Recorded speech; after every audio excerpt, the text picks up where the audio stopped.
patīkam. Tad, jā, centīšos pastāstīt par Tartu observatoriju. Esmu šeit Tartu observatorijā jau nedaudz vairāk kā 6 gadus. Tā kā savs laiks ir šeit pavadīts, un tad arī mēģināšu pastāstīt, ko mēs šeit darām, un pastāstīt par savu pieredzi un savu darbu arī šeit. Mēģināšu, jā, nošērot ekrānu. Jā, ir. Tā, ļoti skaisti. Tad, tad, jā, man šodien, šīs dienas lekcija būs par Tartu observatorijas kosmosa tehnoloģiju departamenta pētījumiem vai šī brīža interesantajām lietām, kas šobrīd tiek darīts Tartu observatorijā. Un centīšos pastāstīt vairāk vai mazāk diezgan virspusēji, neiešu pārāk dziļās detaļās, bet, ja ir, protams, jautājumi, tad pēc manas prezentācijas varam apspriest to arī sīkāk, un Andris arī var palīdzēt, tā kā varam mēģināt kaut ko aprunāt pēc tam. Jā, tad pārskats nedaudz, par ko tad šodien mēģināšu pastāstīt, ir daudz un dažādas lietas saistībā ar mūsu darbu.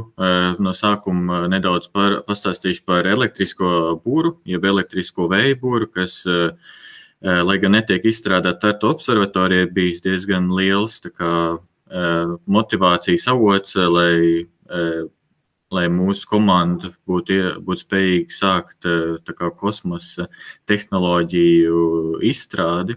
Tāpēc tad pēc tam tad pārunāšu par SQ1 un SQ2 nanosatelītiem. Pie mums šeit ir bijis arī SpaceSTEM projekts, kas varbūt ir zināms arī starp šīs dienas lekcijas biedriem. Tad nedaudz parunāšu arī par Eiropas studentu Zemes orbitētāju kamerām, kas tika izstrādāts Tartu observatorijā. Un tad pēdējā laika lielākajiem notikumiem saistībā ar Artemis misijas stereokamerām, Tejas misijas Zemes novērošanas kamerām, tad arī opika instrumentu, kas tiek izstrādāts Tartu observatorijā, un simulācijas izstrādi, kosmosa simulācijas izstrādi, tad arī nedaudz par sadarbošanos ar Igaunijas uzņēmumu Milrem Robotics, un nobeigumā nedaudz par blogu, kas tiek veidots Tartu observatorijā. Šobrīd galvenais autors bijis Andris, bet arī es esmu bijis iesaistīts, kā arī citu komandas biedri.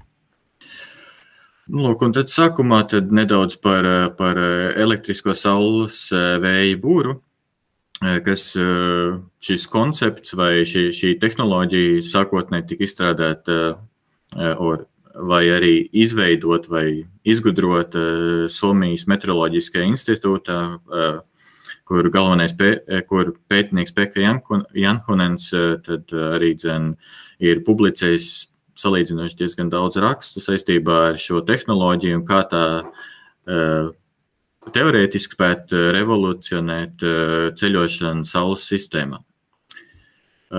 Tad jā, pati tehnoloģija kā tāda izmanto Kulomba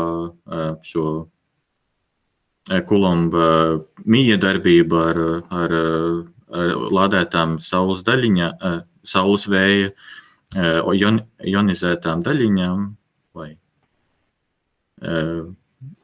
Un tad šī iegūtā spēka palīdzība tad būtu iespējams izmantot šo tehnoloģiju kā būru, līdzīgi kā tas ir ar vēju uz mūsu planētas, un tad iegūstot šo spēku, mēs tad varētu ceļot pa Saules sistēmu. Nedaudz vēlāk arī pastāstīšu par vienu no iespējamām misijām vai konceptu, pie kura arī strādājam, bet pēc principa mēs varētu, izmantojot šādu tehnoloģiju, pātrināt jebkuru ceļošanu Saules sistēmā vairākas reizes. Piemēram, šobrīd ļoti interesanta misija Bepi Colombo, kas ceļo uz Merkuru, un šobrīd ceļošanas laiks 6 gadi, bet ar elektriskās būras palīdzību tas varētu būt 1 gada, aptuveni 1 gads. Tad, protams, arī palīdzēt šī tehnoloģija paredzēt saules izraisītos apstākļus, jo pēc šī spēka apjoma mēs varētu ļoti labi pateikt to, kāds ir saules vēja stiprums vai cik liela apjoma daļiņas ir saules vējā, un tādā veidā būtu iespējams paredzēt vai arī jau laicīgi brīdināt mūsu zemes. Līdzīgi kā ir iespējams burāt uz zemes pret vēju, vai arī līdzīgi kā ir iespējams izmantot vēja spēku, lai burātu tīri ne pa vēju, bet dažādos citos veidos ir iespējams izveidot tad arī ne Keplera tipa orbītas, un protams, tad mums nebūtu problēmas tad ceļot kaut kur, kur īsti reizēm pat ir ļoti sarežģīta tradicionālajām šīm raķešu tehnoloģijām.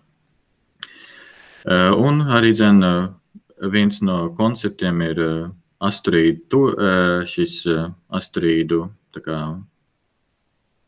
Turing misija, jeb ceļošana pa asteroīdiem, kur tad viena no šīm idejām būtu izveidot ļoti nelielu satelītu, nanosatelītu, un ar tā palīdzību tad izmantojot šo saules vēja buru, censties aizlidot līdz asteroīdu joslai, un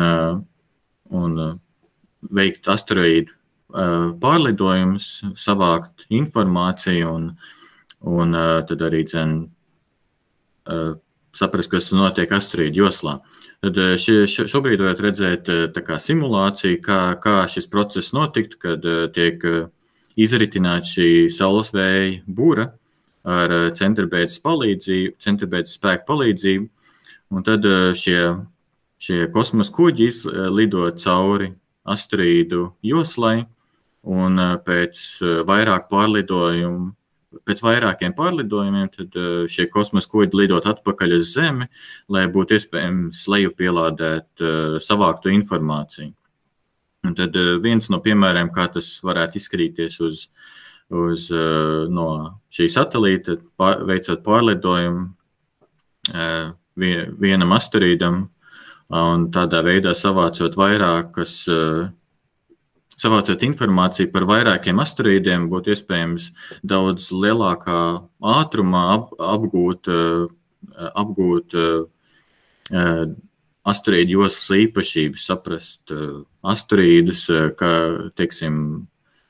kartēt asteroīdu joslu, lai zinātu, kuri asteroīdi ir kura tipa, kuri, ir vairāk tikai kā tādi akmeņu čupas un kuras ir vairāk ar derīgajiem izrakteņiem. Tādā veidā tad būtu iespējams arī pātrināt šo nākotnes vīziju par asteroīdu derīgu izrakteņu iegūšanu. Jā, šī simulācija veidoja mūsu departamenta vadītājs Mihkels Pajusalu, un tad arī viņš ir šobrīd diezgan aktīvs un daļa no daudziem projektiem, par kuriem es pastāstīšu vēlāk. Un tad šajā attēlā tad arī redzams ir, kā tā saucamais viena vada elektriskā saules vēja bura, kur tad ir galvenais kosmosa kuģis, tad šī vairāku 10 kilometru garā saules vēja bura vats, un tad otrā galā ir saucamais attālā vienība, kosmoskoģa attālā vienība, kas no sākuma, kurai no sākuma ir iekšā spole, uz kuras ir uzstīts šis vats, un tad, protams, īstīšanas laikā tad šī vienība būs spējīga noturēt šo rotācijas kustību, lai turpinātu noturēt šo vadu nostiept taisnu, lai viņš nemainītu savu šo pozīciju pret sauli un saules vēju. Tad, jā, vēl viena no labām īpašībām šai tehnoloģijai ir tāda, ka zemajā Zemes orbītā, diemžēl, to nav iespējams izmantot kā buru, bet tieši pretēji kā bremzēšanas ierīci, kur izritinot šo garo vadu un līdzīgi uzlādējot šo vadu ar augstu spriegumu, ir iespējams šim vadam ir iespēja miedarboties ar lādētām daļiņām Zemes augšējos atmosfēras slāņos, jeb ionosfērā. Vai, protams, arī vēl augstāk, kur tad tiek simulācija palīdzība ir pateikts to, ka vairāk 100 kg satelīts būtu spējīgs samazināt savu orbītas augstumu par 100 km gadu laikā, kas šobrīd ir diezgan liela problēma to izdarīt. Un, teiksim, 4 kg kubu satelīts varētu pat zaudēt 200 km savu šī orbitālo augstumu pusgadu laikā, kas ir diezgan pozitīva lieta, jo šis varētu būt viens no veidiem, kā mēs varētu atrisināt šo kosmosa atkritumu problēmu, jo katru gadu arvien vairāk tiek palaist jauni satelīti, un, diemžēl, lai gan tā ir daļa no kosmosa tehnoloģijām, bet nevienmēr visi no šiem satelītiem izdzīvo, un tāpēc vismaz ar tiem, kas ir spējīgi izdzīvot, būtu ļoti noderīgi, ka šāda bremzēšanas ierīce tiktu izmantot, lai pēc tam novadītu satelīts atpakaļ Zemes atmosfērā un lai tie sadeg. Jā, dabiskā, protams, orbītas augstuma samazināšanās ir diezgan ilgs laika process, un šis samazināšanās, vai arī šis spēks, kā tad tiek satelīts bremzēts, diezgan ātri samazinās, paceļoties augstāk no Zemes virsmas. Jā, un tad pastāstīšu nedaudz par mūsu pirmo Igaunijas projektu kopš padomju laikiem, varētu tā teikt, saistībā ar kosmosu. Šeit Tartu observatorija, kas bija SQ1, kur projekts par pašu satelītu izstrādi jau tika sākts 2008. gadā, un projekta mērķis bija izstrādāt un palaist pirmo Igaunijas satelītu, kuru tad pati galvenā derīgā krava bija 10 metru gara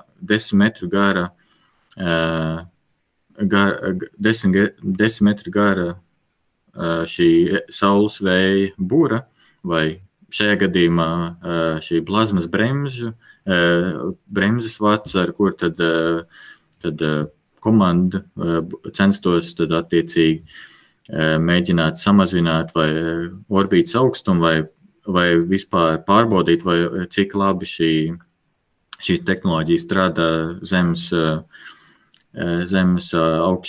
augstākajos slāņos, Zemes atmosfēras augstākajos slāņos. Jā, un tad pats satelīts tika būvēts, studenti būvēja pašu satelītu, ne tikai Igauni studenti, bet arī studenti no citām valstīm, ieskaitot Latviju. Tāpēc diezgan bieži ir tāds joks, ka pirmais Igauni satelīts ir tikpat daudz latviešu pirmais satelīts kā Igauni. Un, protams, daudz dažādi starptautiski partneri, kas gan kā mentori, gan piedalījās papildus satelīta izstrādē. Pats satelīts tika palaists 2013. gadā ar vienu no pirmajām Vega raķetēm, ko Eiropas kosmosa aģentūra izstrādāja, jeb Ariane Space, kas izstrādāja šo raķetu. Un satelīts strādāja salīdzinoši labi, bija spējīgs orbītā darboties 2 gadus, un praktiski darbība bija jābeidz tikai tāpēc, ka satelīts pats kā tāds nebija spējīgs vairs ražot pietiekami daudz elektrisko enerģiju, lai nodrošinātu normālu darbību, tāpēc tad praktiski pēc 2 gadu misijas pienāca tad misijai gals. Un, lai, diemžēl, nebija iespējams pārbaudīt, vai tieši šī plazmas bremzes tehnoloģija strādāt, jo tad, kad pienāca laiks izritināt pašu šo vadu ārā no satelīts tika iegriezts līdz pat vienam, vai varbūt Andris var pateikt, varbūt, ja nemaldos, pat bija nedaudz pat vairāk apgriezienu sekundē, tad 1 apgriezienu sekundē. Tur bija 840 grādu sekundē bija rekords. Jā, tad vēl vairāk. Vairāk, 2,5 apgriezienu sanāk. Jā. Un attiecīgi tad bija mēģinājums izritināt šo būru, kas nebija veiksmīgs, un pēc testu veikšanas pēc tam tad vislielākā iespējamība bija tāda, ka šis motors, kas bija piestiprināts pie šīs spoles, uz kur uztīts šis vats, visticamāk nebija spējīgs pagriezt šo spoli, jo visticamāk raķetes palaišanas laikā tad šis mehānisms iesprūda un tad nebija iespējams izritināt šo vādu ārā. Un tā ideja bija, ka izritinot šo vādu, satelīts grieztos un tad ar plazmas miedarbību tad būtu iespējams samazināt pašu satelīta rotācijas ātrumu, un tad tas būtu tā kā viens no tiem galvenajiem rezultātiem to, ka šī tehnoloģija strādā, to, ka mēs esam spējīgi izritināt šo vādu ārā, jo tas ir, manuprāt, viens arī no visgrūtākajiem uzdevumiem, ne tikai izveidot šādu satelītu vai šādu derīgo kravu, bet arī, protams, viņu veiksmīgi lietot. Un tad SQ1 tā kā simulācija, ne, bet vairāk tā kā reklāmas rullītes, kas tā kā parādīja, kāds būtu misijas laiks, un tad pēc palaišanas ar Vegas raķeti satelīts tiktu burtiski nevis izmests, bet izstumts no šī galvenā šī derīgo kravu platformas. Un jā, tad attiecīgi, tā kā šis bija pirmais satelīts, tad, protams, nācās pārbaudīt to, vai visas sistēmas strādā, vai satelīts darbojas kā sākotnēji paredzēts, un protams, tad veikt visus no misijas uzdevumiem. Jā, tad otrs no sekundārais misijas plāns bija veikt zemes fotografēšanu, kas arī izdevās un tika praktiski parādīts to, ka mēs varam uzņemt arī diezgan labus attēlus no kosmosa. Un tad šobrīd varat redzēt, kā izskatītos veiksmīgs šīs plazmas bremzes būras izritināšanas process, un tad pēc tam tad uzlādējot šo vādu ar augstu spriegumu, tad būtu tiktu veikts eksperiments, lai pārliecinātos to, ka tehnoloģija strādā kā paredzēts un to, ka ir iespējams izmantot to satelītu novadīšanai atpakaļ uz Zemes atmosfēru. Tad, jā, manuprāt, viens no svarīgākajiem rezultātiem ir arī Zemes fotogrāfijas, un viens no šiem uzdevumiem bija nofotografēt Igauniju, un, manuprāt, ne tikai Igauniju nofotografēt, bet arī mūsu pašu dzimteni Latviju, un rezultātā tad šis rezultāts praktiski bija viens no šiem dzinēju spēkiem, kas tad kas ir tā kā pātrinājis daudz un dažādu tehnoloģiju izstrādi šeit Tartu observatorijā. Tad nedaudz par SQ2 misiju. Pēdējos 2 gadus esmu bijis sistēma inženieris šai misijai, kas ir 3 reizes lielāka misija, salīdzināt ar SQ1 misiju, kur tad mēs izstrādājam visu pašu satelītu saistībā ar pašu uzbūvi, šo struktūru un elektroniku, kas ir atbildīgi par borta datoru, kas ir atbildīgs par visu šo ārējo sistēmu derīgo kravu vadīšanu. Un tad līdzīgi kā SQ1, galvenā šī derīgā krāva ir plazmas bremzes, šī nākošā iterācijas versija. Tad papildus esam ievietojuši 2 kameras, kas izstrādātas šeit Tartu observatorijā. Un arī vēl viens eksperiments ir saistībā ar pretkorozijas pārklājumu testēšanu, kas izstrādāts šeit Fizikas institūtā, Tartu universitātē. Un tad, jā, beigās tad šobrīd tad satelīts tiek aktīvi izstrādāts, šobrīd inženierijas modeļa statusā, un jā, plānojam piegādāt šo gala versiju, jeb kosmosa versiju nākošajā gadā un palaist nākošā gada beigās.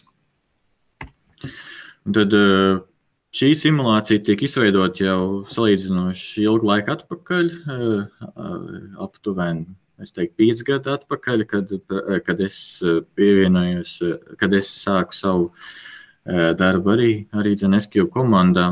Un līdzīgi kā SQ1 gadījumā, šī simulācija parādīja šī plazmas bremzes būras, plazmas bremzes izritināšanas procesu, kur nepieciešams iegriezt satelītu, lai tad varētu izritināt šo vadu. Bet tomēr šajā laika periodā, manuprāt, satelīts ir diezgan daudz izmainījies kopš sākuma. Tad nedaudz pastāstīšu par to, ko mēs šobrīd darām un kāds ir šī brīdī status pašam satelītam. Kā jau minēju, mēs izstrādājam satelītu pašu šo struktūru, ieskaitot elektronikas smadzenes, kuru tad mūsu galvenais mērķis ir padarīt šo moduli pēc iespējas kompaktāku, nekā tas ir pieejams tirgu. Rezultātā ietaupot vietu un atstājot vairāk vietas derīgajām kravām, nekā tikai izmantojot to kā borta datoru, kā tipiski nopērkamie borta datori. Un, jā, tipiskās satelīta apakšsistēmas, elektriskās jaudas sistēma, komunikācijas, borta datoru sistēmas un arī zvaigžņu sekotāju sistēmu, kurus tad visi izstrādājam šeit, praktiski studenti izstrādā Tartu observatorijā. Tad viena no lietām, ko mēs cenšamies izdarīt, ir ne tikai, lai mums būtu šī borta dators ļoti kompaktā veidā, bet lai mums arī būtu iespējams saprast satelīta orientāciju, tāpēc mums arī ir zvaigžņu sekotājs, kas spētu daudz labāk pateikt, kur tad, uz kuru pusi tad šobrīd satelīts ir pagriezts, un vai mūsu kameras skatās uz Zemi, vai tieši pretēji kaut kur citur. Un, protams, arī mums ir šie spararati, kas palīdzētu precīzāk norientēt satelīta kameras pret Zemi vai pret kādiem specifiskiem skatu punktiem. Un arī, protams, elektromagnēti, lai tad varētu, kur tikt izmantot kā rezervu, lai tad varētu izmantot Zemes magnetisko lauku un norientēties, ja spararati nav spējīgi vai ir tieši otrādi nepieciešams tos tā kā attiestatīt. Un papildus arī mums ir elektriskās plates, kas atrodas sānos, mēs to saucam par sānu paneļiem, kur tad ir praktiski elektronika, kas ir kurai nepieciešams atrasties satelīta sānos, kā piemēram saules sensors, šie elektromagnēti un arī elektronikas, tad spētu savākt saules enerģiju no saules no saules paneļiem un tad attiecīgi lādēt satelīta baterijas. Un, manuprāt, viens no patīkamākajiem šīs vasaras atskaites punktiem bija tas, kad mēs pirmo reizi salikām satelīta inženierijas modeli ar derīgo kravu šiem 3D modeļiem, kas ir izprintēti ar 3D printeru palīdzību, lai tad pārliecinātos to, ka viss izskatās, kā tam jābūt, un to, ka viss der satelītā, kā tas ir paredzēts, un tad attiecīgi attēlu no šī perioda. Un, protams, daļa no veida, kā mēs esam tad atbalstījuši mūsu studentus, kas strādā pie satelīta izstrādes, ir projekti. Viens no tiem bija šis SpaceTem projekts, kas bija sadarbībā kas ir Interreg projekts, kur Igaunijas un Latvijas institūti un kompānijas tad spēja izveidot projektu ar kaut kādu mērķi, un mūsu mērķis tad bija apmācīt nākošos uzņēmējus vai kosmosa tehnoloģiju inženierus, kas tad izmantojot kosmosa tehnoloģiju palīdzību. Un tad Tartu observatorija bija partneris, Ventspils augstskola bija partneris, Latvijas universitāte bija partneris, kā arī dažādi uzņēmumi gan Latvijā, gan Igaunijā. Un, tad rezultātā šis projekts norisinājās 3 vasaras, kur tad es biju arī studentu, kā šis studentu darba vadītājs, un tad studentiem bija iespēja pašiem veidot satelītu sistēmas, veidot programmatūru. Tā kā diezgan patīkams rezultāts 3 vasaru laikā. Un tad viens no, manuprāt, veiksmīgākajiem iznākumiem no SQ1 misijas bija iespēja izstrādāt kameru, kas tika ievietot Eiropas studentu Zemes orbitētājā, kur tad sākotnēji tika paredzēta, ka ir nepieciešama tikai viena kamera, kas bija praktiski kopija SQ1 kamerai, kas ir redzama šajā attēlā pa labi, kamera labajā pusē, bet tomēr tad izmantojot šo iespēju, tad izveidojam arī daudz labāku kameru ar mazāku šo redzes leņķi un tad ar labāku optiku vai, kā teikt, ar labāku palielinājumu un labāku sensoru, kas tad pēc tam varētu tikt izmantots citos projektos. Manuprāt, labākais salīdzinājums ir šeit šie divi veikti attēli, kur pa kreisi redzams ir SQ1 kameras attēls, diezgan plata leņķa optika, kur tad ir redzams saucamais Gliemeža tornis, kas ir Tartu pilsētas centrā, un tad pa labi ir šī EZO sekundārās kameras attēls, kur tad varat redzēt atšķirību palielinājumu ziņā.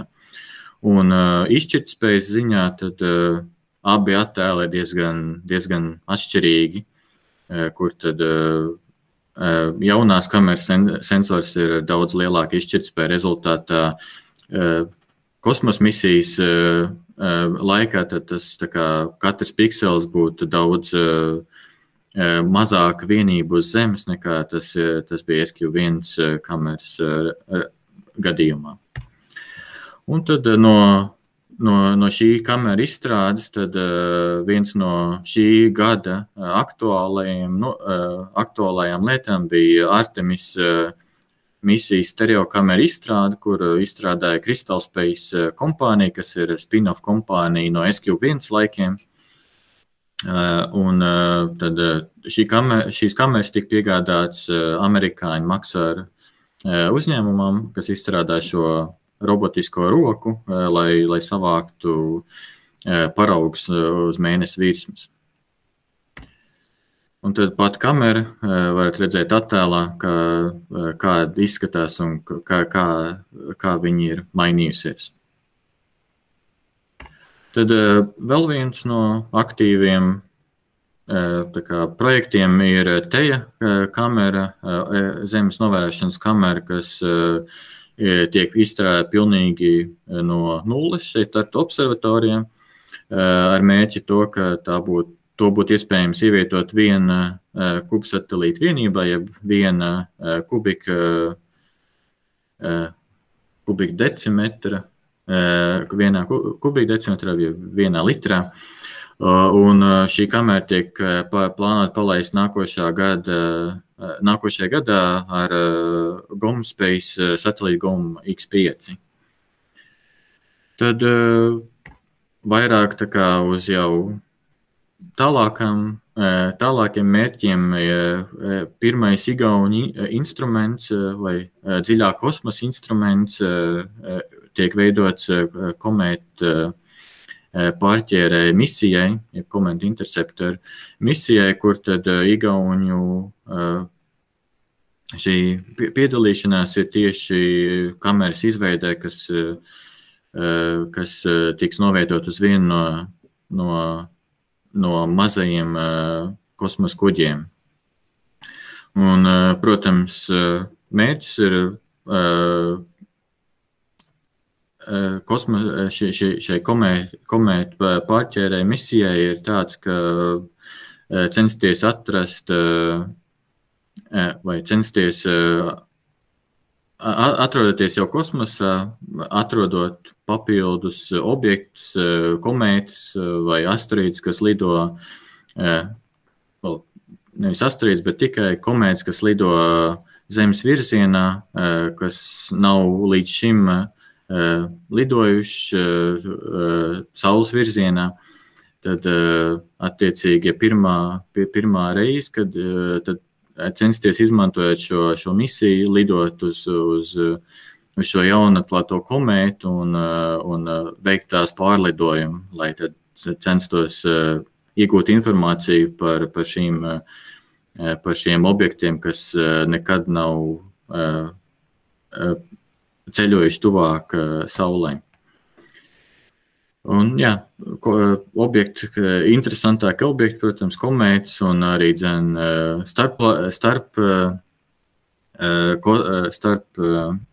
starpzvaigžņu objekti, kur tad interesanti būtu redzēt šo objektu uzbūvu kā tādu.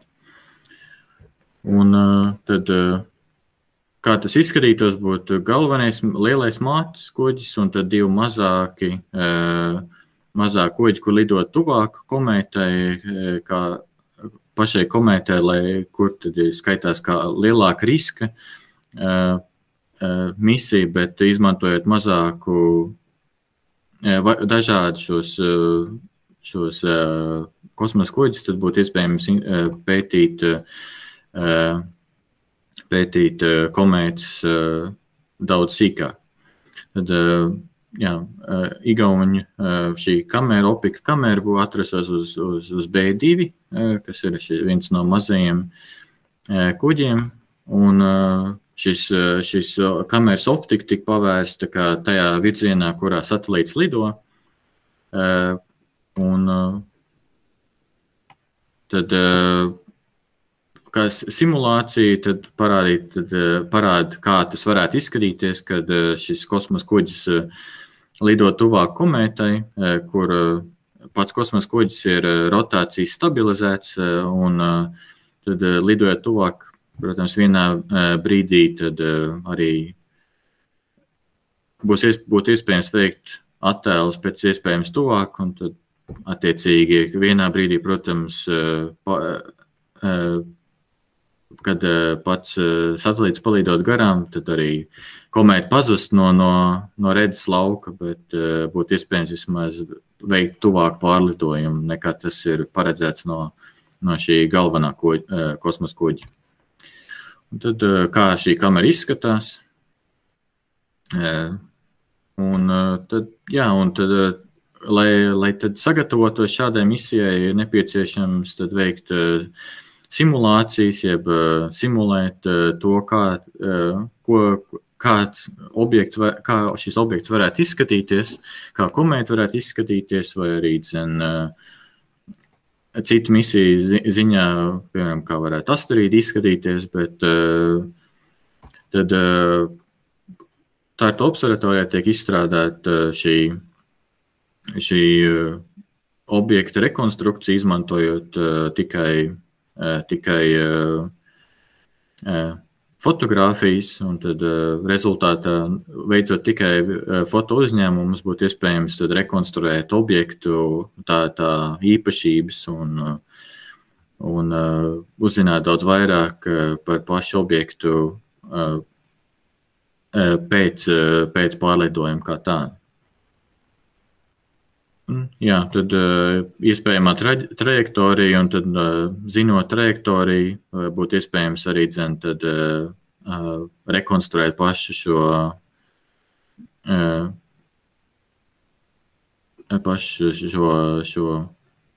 objektu. Un tad Andris, manuprāt, labāk varētu pastāstīt, bet pats šī simulācija vide, kosmosa attēlu veikšanas vide, tad tiek veidota ar mērķi tādu, ka izveidojot kaut kādu objektu, veicot pārlidojumus un veicot dažādu veidu attēlus, tad mēs esam spējīgi simulēt un redzēt, kā mūsu izveidotie rekonstrukcijas algoritmi strādā, cik labi tie strādā un kādu tad rezultātu būtu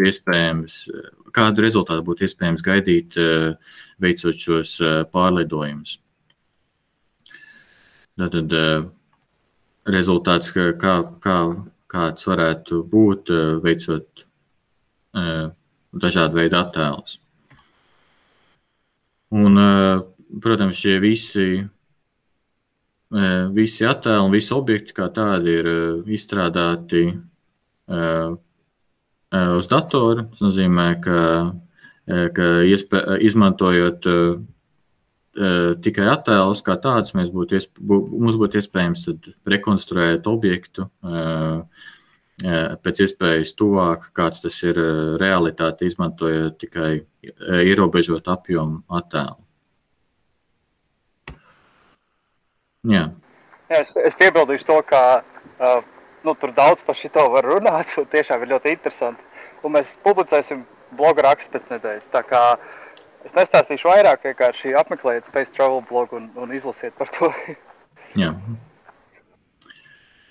Jā, un tad vēl viena no diezgan lielām sadarbībām ir ar Milrem Robotics uzņēmumu, kas ir Igaunijas uzņēmums, kurš izveidojis šos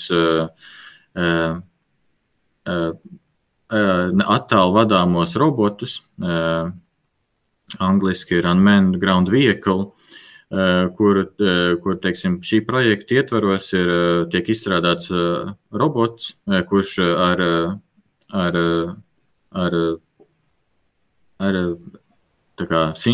to datorredzes palīdzību būtu spējīgs veikt mežu atjaunošanu, jeb mežu stādīšanu pēc to izciršanas, un rezultātā tādā veidā mēs būtu Tādā veidā Tartu observatorija iegūst praktiski zināšanas un arī šo intelektuālo īpašumu, kurš tad varētu pēc tam tikt izmantots, piemēram, kosmosa misijās. Un, protams, arī paši šis Pat šī projekta rezultāts ir ļoti noderīgs arī, protams, uz Zemes, it īpaši ne tikai šeit pat Baltikas reģionā, bet arī citur uz mūsu planētas, kur šī meža problēma ir daudz lielāka nekā šeit, lai gan pēdējā gada laikā arī diezgan daudz tika izcirts. Un jā, tad tas turpmākais mērķis tad būtu izmantot šo digitālās redzes un autonomijas izstrādāto intelektuālo īpašumu, lai tad pēc tam izmantot šādu pašu tipu robotu, lai tad pārvietot uz Mēnesi virsmas. Un pats robots būtu spējīgs autonomi pārvietoties bez konstantas cilvēka iejaukšanās. Un, jā, tad veicot simulācijas, tad būtu iespējams redzēt, kā pats šis robots pārvietojas, un kā arī iespējams rekonstruēt vidi, kur tad pēc tam būtu noderīgi citu rezultātu gūšanai. Jā, tad, jā. Nedaudz piebilstot par to video, ko rādīja. Es varu slaidos nepaskaidroju galīgi, ka tas ir saistīts ar projektu priekš Lunar Rover izstrādes. Tas ir šobrīd noteikti pirmā feasibility study kopā ar Eiropas kosmosa aģentūru, to pašu Milrem uzņēmumu, kur tieši tās pašas funkcijas, ko Jānis minēja, ko izmanto uz Zemes autonomijā, to arī varētu izmantot uz Mēnesi. Tad, protams, to vidi ir labi, pirms mēs vispār kaut ko uzbūvējam, labi simulēt, bet jau notiek arī testi pazemes bunkurā, kurā tiek braukāts apkārt ar šo roveru. Jā. Jā, un tad nobeigumā vēlos pastāstīt par to, kas notiek papildus šeit Tartu observatorijā diezgan bieži, varbūt ne šobrīd, koronas laikā, bet pirms tam, kā arī jau ir, manuprāt, bijuši klienti, kas dodas uz mūsu laboratorijām, gan satelīta komandas, gan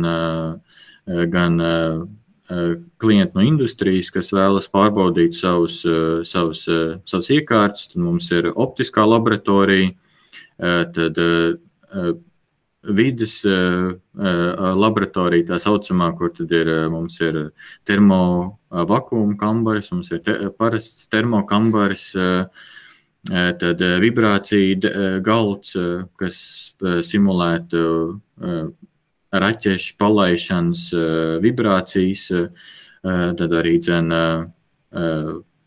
apakšā attēlā vidū redzam ir attēls no mūsu, pat nezinu, vai latviski ir pareizi, bet anekoiskais kambaris, kur tad ir iespējams tā kā pārbaudīt, vai ierīces, elektroniskās ierīces, kas izstrādātas, vai viņas neizstaro pārāk lielu elektromagnētisko starojumu. Tātad rezultātā ir, protams, ja tas ir pārāk liels starojums, tad ierīces veidotājiem ir jāekranē pat ierīces kā tādu. Tāpēc ir ļoti labi, ka šeit uz vietas Igaunijā ir šāda tipa laboratorija, kas tad spēj pārbaudīt un salīdzinoši ātri un vienkārši dabūt rezultātus. Un apakšējā attēlā pa labi arī vēl redzam ir šī elektrostatiskās izlādes pistole, kur tad simulē to, kas notiek, teiksim, kad cilvēks pieskarās elektroniskai ierīcei, velkājot savu vilnas džemperi, ka notiek statiskā izlāde, tad redz un pārbauda, vai ierīce ir pietiekami labi ekranēta, lai nodrošinātos pret to, lai, protams, ierīce netiktu bojāta. Jā, un tad arī Andra un arī sākumā pats pieminēja šis bloks, kur tad tiek daudz un dažādi raksti. Gan par S-Cube 1 jau ir publicēti raksti, gan par S-Cube 2. Tā kā, ja vēlties, iesaku palasīt un uzzināsiet, ko tad daram Tartu observatorijā. Jā, tas arī viss.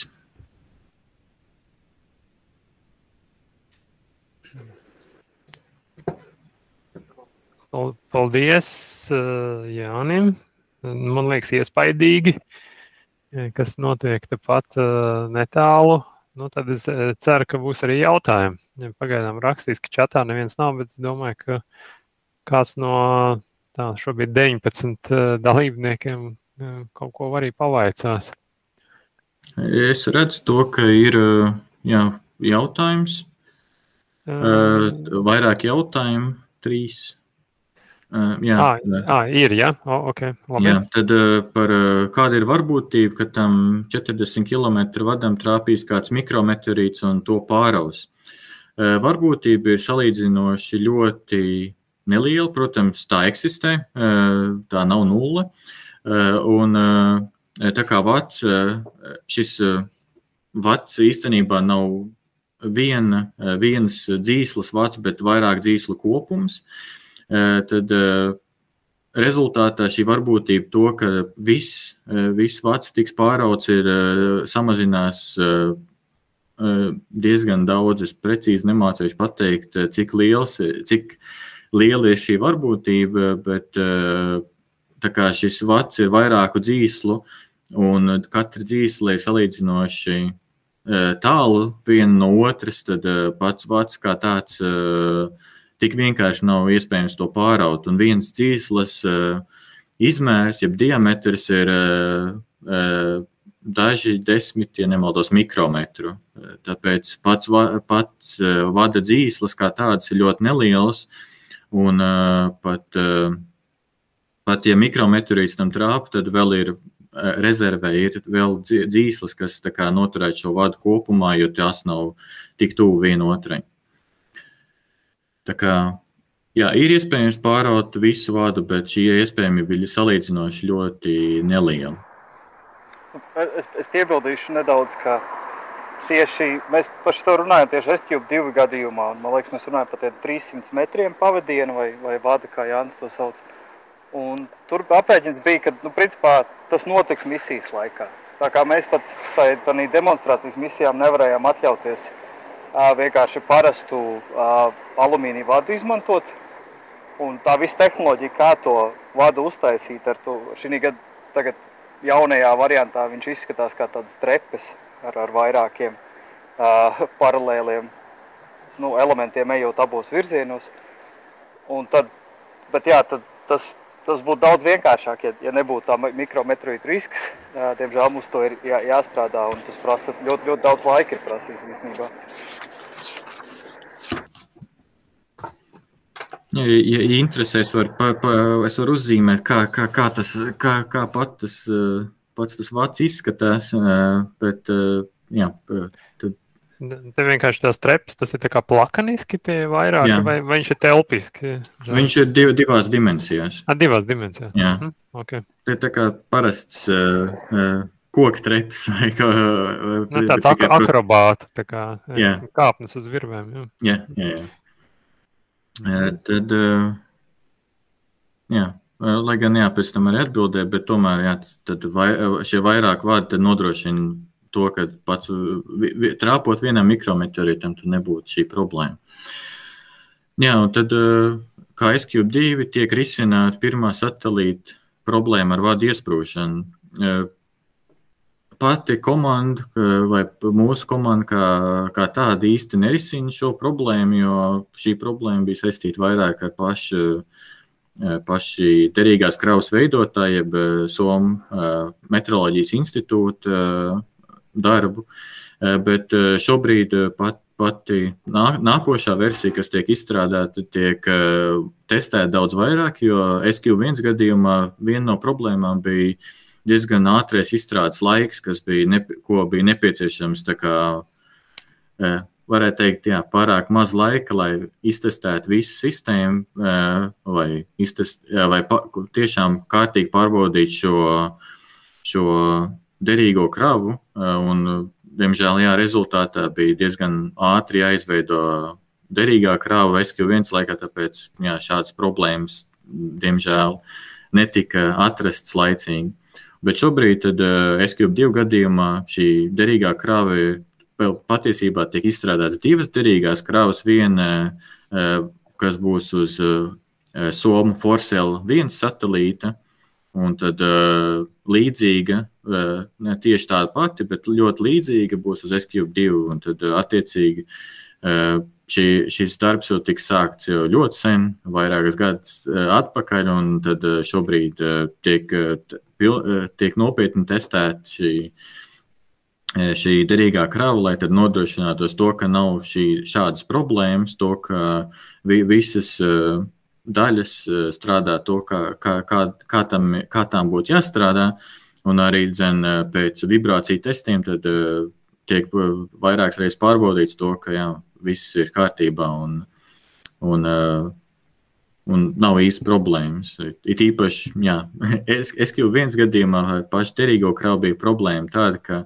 sākotnēji bija paredzēts to, ka motors kā tāds nekustētos palaišanas gadījumā, bet pēc pirmās vibrācijas testu veikšanas, tad praktiski viss šis plazmas bremzēšanas diegs pārvietās alumīnija vai, man liekas, alumīnija putekļos, kas praktiski beigās tad, bija nepieciešams diezgan daudz veikt dizaina izmaiņas SQ1 gadījumā, un, protams, veicot pēdējā mirkļa izmaiņas, tad, kļūdas parādās gribot vai negribot, un tad šobrīd SQ2 gadījumā ir bijuši jau vairāk, varbūt ne vairāk, bet ir bijuši jau vismaz viens vibrācija tests, kur tad rezultāti ir nepārāk pozitīvi, bet arī nepārāk bēdīgi tādā ziņā. Tā kā... Tā nekas katastrofisks nav noticis, bet ne viss strādā tā kā, mēs gribētu, lai viss strādātu čotka. Jā, tā kā, to izstrāde vēl turpinās un ceru, ka tas deva atbildi uz jautājumu par vadu iesprūšanas problēmas risināšanu. Tā ir vēl jautājums par... Vai elektrisko buru ir paredzēts izmantot ne tikai satelīta trajektorijas maiņai, bet arī pētījumi, piemēram, par saules vēju? Pēc principa, jā. Jo, cik man zināms, ir iespējams tā kā korelēt saules vēja, šo intensitāti, ar to, cik ir iespējams pātrināt paši satelīti. Bet tā kā neesam vēl spējuši būri izritināt, tad jā, ir diezgan grūti pateikt, cik liels būtu šis devums. Lai gan tas dot arī iespēju ne tikai mums tā kā paredzēt saules šos laikapstākļus, ja to tā var nosaukt, bet arī zināt to, vai arī labāk apzināties par to, kāds ir šīs saules vēja stiprums un cik liela ietekme tas ir asteroīdu joslā vai Marsa orbītā, kur diezgan bieži šāda informācija nav tik brīvi pieejama. Tā kā es domāju, ka tas varētu dot diezgan daudz interesantu datu par to, kā saules vējs uzvedās kaut kur tālāk no Zemes, Marsa orbītas attālumā vai asteroīdu joslas, varbūt arī Jupitera attālumā. Jā. Vispār ir interesanti, ka ir daudz tādi projekti paralēli tiek attīstīti. Tāds jautājums, cik ilgs laiks aiziet tā uz vienu projektu? Saprot, viņi ir tā kā dažādos laikos startēti un paralēli tiek attīstīti, bet pieņemsim tagad no koncepcijas, ka vēlamies izdarīt kaut ko, vienu lietu, es saprotu, varbūt nevis radikāli jaunu satelītu izveidot, bet pieņemsim izmantot to pašu kaut kādu modulāro principu, bet ielikt kaut kādus instrumentus. Cik daudz laika jums aizņem tādu izvēli? Teiksim, modularitāti, mēs tā kā cenšamies veidot šo modularitāti un tā kā veikt izstrādi, kas būtu pēc tam tā kā izmantojama nākotnē. Tāpēc, manuprāt, labākais piemērs ir šī SQ1 kamera, kur tad tika izstrādāta SQ1 izstrādes laikā, cik bija reālais izstrādes laiks tīri kamerai, kā tāda SQ1 laika periodā, es īsti nemācījuši pateikt, bet, teiksim, ja projekts sākās 2007. Vairāk gadi. Jā, bet, teiksim... Henrija Kūsta to darīja, viņš zināja, ko dara. Arī, jā.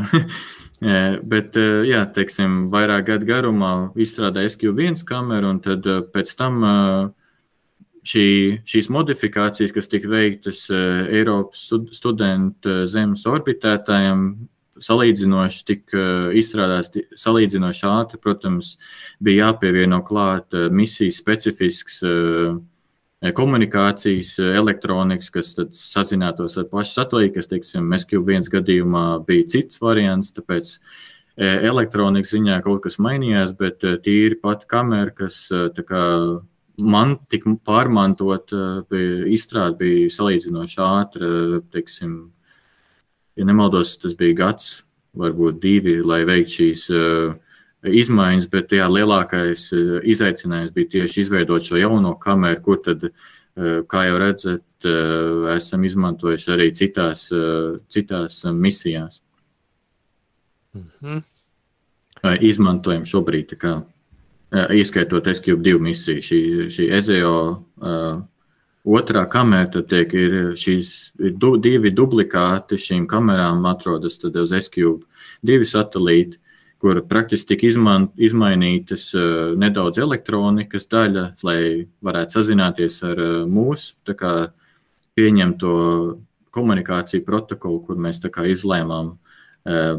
Un tas prasīja izstrādi varbūt pusgads līdz gads, lai veiktu šīs izmaiņas, un praktiski kamera bija gatava mūsu misijai jau ļoti sen atpakaļ, tikai, protams, nācās samazināt šo kameras, kā es pat nezinu, Latvijas nosaukumu baffle, kas ir kameras šis tā kā... Ietvars kaut kāds, tā kā... Kameras optikas priekšā pielikts šis... aizsargs, kas tā kā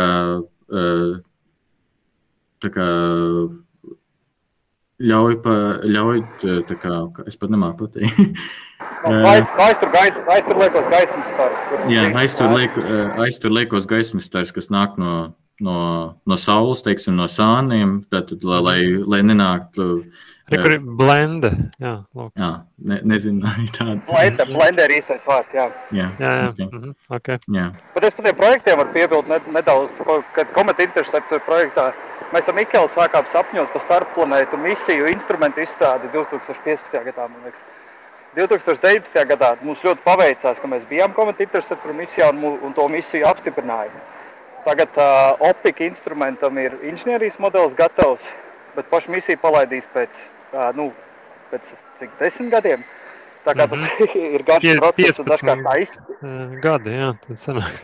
Jā, dažkārt tā izstrāde ir īstenībā nav nemaz grūtākais posms. Es uzskatu, visgrūtākais ir strādāt ar Eiropas kosmosa aģentūru.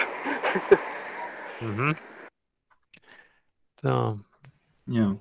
Tā, te ir jautājums vēl viens. Tā. Kādā veidā notiks saziņa ar SCUBE-2? Radiosignāli, protams, mums uz satelīti ir 3 joslu radiosaziņa, kur vadības signāli tiks doti radioamatieru joslās 2. Viena ir 70 cm radioamatieru josla, un otra ir 2 metru radioamatieru josla. Un tad, jā, vismaz frekvenču izvēle tika virzīta uz radioamatieru frekvencēm, jo savādāk diezgan dārgi sanāk reģistrēt atsevišķu frekvenci, kas var būt cik sanāk. Pēdējo reizi skatījos, bija 8,000 eiro, lai reģistrētu mazu satelītu radiofrekvences. Tā kā viens no mērķiem vai viens no iemesliem, kāpēc cenšamies izmantot šīs frekvences, ir, protams, tas, ka radioamatieru frekvences ir bez maksas, bet, protams, tādā ziņā mums arī jāizveido kaut kas radioamatieru komunai, lai tad viņiem būtu interesanti, ka šāds satelīts ir orbītā, lai viņiem būtu interesanti uztvert šos signālus un lai nebūtu tā, ka tas tikai liek troksni rāda. Bet tad sanāk, tie raidītais signāls ir publiski nolasāms. Jā. Mēs publicēsim to datu paketes formātu, jeb kā ir iespējams atkodēt ziņas, kas nāk no satelīta. Piemēram, saistībā ar satelīta stāvokli, teiksim, tur katras apakšsistēmas stāvokli vai to, kāds ir šī brīža status programmatūrai, vai visi uzdevumi ir veikti korekti un tam līdzīgas lietas. Tā kā... Bet komandas gan jūs noteikti kaut kādā kodētā veidā? Jā, mēs izmantojam tā kā savu izveidot tā kā kodēšanas veidu, kur šīs tā kā netiek publicēts, bet visi tā kā signāli, kas nāk no kosmosa, ir publiski pieejami un tā kā publiski saprotam, vai jebkurš, kas vēlas, tas var saprast, ko satelīts šobrīd dara, kāds ir stāvoklis, un tad, jā, diemžēl to augšup lādi, jeb augšup komandu tā kā publicēšana nav droši dot, jo tomēr tad, protams, satelīts var tikt nozagts tādā veidā vai uzhakots, ja to tā var nosaukt. Bet tad, jā, un tā atdeve, jā, tieši par to arī mēģināju pateikt to, ka, teiksim, mēs cenšamies tā kā atdot dažādu veidu šos radioamatieru eksperimentus. Viens no tiem būtu tā kā relay tipa iespēja to, kad satelīts uztvērt radioamatieru signālus un pēc tam pārraidītos tālāk. Kā viens no tiem, un tad arī ideja ir veikt šādu tā kā radioamatieru joslas spektrogrāfu, kur tad mēs mēģinātu tā kā saprast, kāds ir trokšņa apjoms Zemē Zemes orbītā tieši radioamatieru joslās. Un, jā, protams, ja lejupielādēsim kad lejupielādēsim skaistos attēlus, tad katrs varēs arī mēģināt tos izdarīt, jo mūsu trešā josla ir 2,4 GHz josla, kas būs, protams, sarežģīti, jo visur apkārt ir Wi-Fi signāli, Bluetooth signāli, daudz un dažādi trokšņu radītāji, kas varētu padarīt šo uzdevumu daudz izaicinošāk. Tā kā es domāju, ka radioamatieru komunai būtu diezgan daudz iespējas iegūt kaut kādu labumu no mūsu satelīta. Jātais konkurss, kurš vairāk pikseļus varēs novilkt? Bet ir zināms, ka radioamatieri arī darbojās tieši tajās frekvencēs, lai atkodētu satelītu signālus. Vai šis būtu tāds jauns pavērsiens? Radioamatieru frekvences ir tā kā jau iedalītas, un radioamatieri tās aktīvi izmanto. 2,4 GHz, tas jau ir tāds nosprausts, ja? Jā, radioamatieriem ir daudz un dažādi šo radiofrekvenču diapazoni diezgan daudzos un dažādos spektra apgabalos, un tad attiecīgi mēs izmantot tieši šos mazos apgabalus, bet tad attiecīgi mēģinām dot arī atpakaļ komunai, lai tad viņi var uztvērt vai iegūt informāciju, kas būtu interesanti šādā ziņā, jo mūsu eksperimenti, manuprāt, arī ir diezgan interesanti. Okay. Te vēl bija jautājums, kāpēc ir grūti strādāt ar ESA? Man liekas, Andris to varētu atbildēt labāk. Vienā vārdā dokumentācija, ICSS standarti, piemēram, uz tā kā instrumenta to recenziju, review.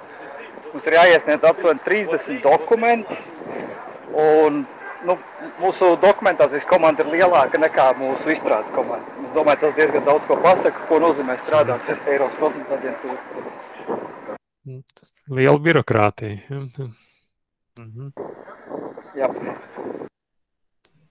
Jā, es pilnīgi piekrītu. Arī komunikācija, kā tāda ar kosmosa aģentūru ir diezgan sarežģīts process, ir īpaši lai nosūtot vai mēģinot sagaidīt kādas ziņas no kosmosa aģentūras pārstāvjiem, ir diezgan ilgs un laikilgtspējīgs process. Mums jau ir arī pieredze, ka mēs palaišanu mums nodrošina Eiropas komisija, bet to organizē Eiropas kosmosa aģentūra. Un kaut kādu gadu mēs nevarējām ar viņiem sazināties. Ja godīgi, es jau sāku domāt, nebūs vairs tā palaišanas iespēja, bet pēc tam viss notika. Tagad atkal ir apklusis. Jā, piekrīt. Ok. Tā, skatos, jautājumu vairāk nav. Kāds varēja balsi uzdot? Jā, ne tikai caur čatu. Tā kā droši, ja vēl ir. Tā, Ervīns vaicā. Tā, vai nav vērts sadarboties ar progresīvākām kompānijām? SpaceX un citas laikam privātās kompānijas. Visticamāk, būtu daudz vienkāršāk un daudz ātrāk, bet mūsu gadījumā, manuprāt, šī palaišana ir bez maksas. Tas jau vien daudz palīdz studentu projektam kā tādam, jo mēs tā kā, lai palaistu 1 kilogramu kā tādu, tas izmaksā ar apdrošināšanu aptuveni 30,000 eiro 1 kilogramu. Mūsu gadījumā tas būtu 4 reizes vairāk. Tā kā diezgan dārgs prieks, un abos gadījumos mums ir palīdzējis kosmosa aģentūra, tāda, lai palaist gan SQ1, gan šobrīd arī SQ2. Tā kā es domāju, tas teiciens, ka dāvinātam zirgam zobos neskatās, šobrīd, manuprāt, ir vislielākā taisnība. Labi. Tā. Tad vēl pēdējā iespēja kaut ko pavaicāt. Tad tā laikam nav. Liels paldies. Tiešām tāda pilnīgi interesanta pasaule atvērās vaļā no stāstītā, jo kā saka, mēs tā varbūt tiešām pārāk lokāli līdz šim esam tā skatījušies, kas notiek tepat Latvijā, un tad atkal tikai kaut kādas skaļās lietas, nu, tādas dzirdamākās kaut kur Eiropā vai citās valstīs, bet, nu, tepat Igaunijā, nu, tā Tartu observatorijas paspārnē tiešām interesanti kosmiskie projekti. Jā, pašam prieks būt šeit komandā, jo tiešām diezgan aizraujoši, ne tikai kosmosa tehnoloģiju ziņā, bet arī attālās izpētes ziņā šeit diezgan interesants darbs tiek veikts un planēta izpētē un starp kas ir galaktika izpēte kā tāda šeit ir diezgan stipra, tā kā diezgan interesanti redzēt, ko kolēģi šeit dara, tā kā. Nu, izmantosim, kā saka, iespēju varbūt turpināsim arī sadarbību ar astronomijas biedrību tādā ziņā, ka varbūt pēc kāda pusgada vai nedaudz vairāk, ja būs kaut kāda jauni projekti, idejas vai arī kaut kas bišķi vairāk tieši pa vienu no projektiem vai iecerēm vai rezultātiem, tad labprāt esat gaidīti ar kādu lielāku, mazāku referātu. Tādu ieskatu stāstījumu, tad mēs arī tiešām, nu tā, kas ar kopīgi veicam, nu, informācijas apmaiņu. Jā. No Latvijas, bet, nu, piemēram, Dainis ir no Lundas observatorijas, kas mums piedalās. Man liekas, ka mums vēl kāds te ir no tādām attālākām adresēm pieslēdzies, tā kā mēs tādu. Tad esam arī tādi virtuāli tuvi un tāli dalībnieki. Jā, mēs noteikti varam vairāk runas sniegt, un kā jau Mārtiņš ir dalies ar informāciju, mums paši ir savu semināru, tā kā ierakstieties un droši apmeklējiet, tie ir publiski. Jā, e-pastā, kas tika nosūtīta astronomijas biedriem, bija arī saite uz pieteikuma formu, lai pieteiktos uz Tartu observatorijas kosmosa semināriem. Tā kā izmantoju šo iespēju. Tas arī notiek trešdienās, bet laiks ir mazliet agrāk nekā mūsu sanāksmē. 4:20, jā. Jā, tā kā viens otram netraucē, jā. Un tie semināri notiek šķiet katru nedēļu, laikam, jā. Tad, nu, ar tādu jā, tagad sākam un līdz Ziemassvētkiem augsim, un tad atkal pavasarī atpakaļ. Jā, nu tad... Jā, paldies liels. Jā, labi, paldies.